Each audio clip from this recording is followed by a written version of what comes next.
Now, before I introduce the Savior, let me start off by saying the history of his story, which is the creation of the Creator.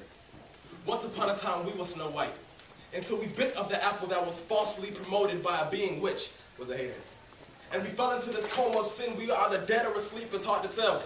It's crazy how this is so unbelievable. You would think I got this from a fairy tale. But wait, I have a happy ending today, because Prince came in and kissed death away. But he didn't stay.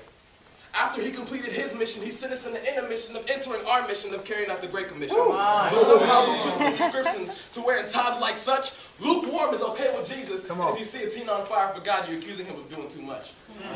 And then we repeat foolish arguments like, God, I want to serve you, but I just don't like the church. Oh, God, I'm so in love with you, but I don't want to read your word. It's funny because I had that same thought until this very thought made my soul cry.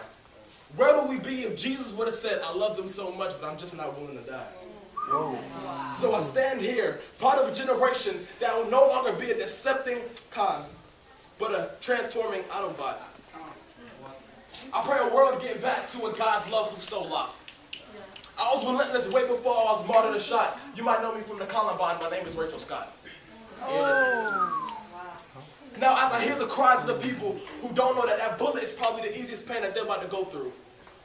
And as I hear the gunmen make others' death certain because they themselves don't know truth. And as the gun get directed in my direction, they ask out loudly, do you serve God? And I said yes, and you should too, as the bullet ripped through my body. She wasn't relentless because she was killed that night. See, getting martyred was never our required job. She was relentless because she was so in love that not even life itself was better than the love of God. And that's what we're called to be. Relentless, rigorously enhancing love, even now that life X is society's savior.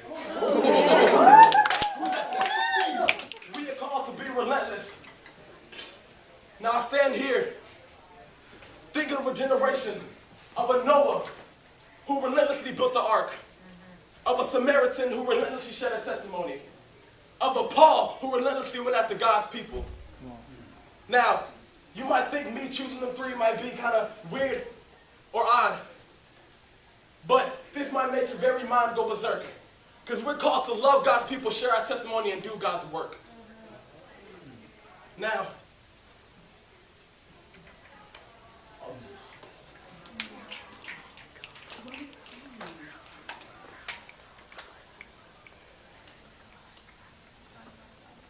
so when life give me lemons, I will not make lemonade. Because life would never give me anything that I could use for my own aid, because the one thing I needed, they wrapped up and gave grave clothes. Thank God my God thought death was bull, so he rose. But please pay attention, because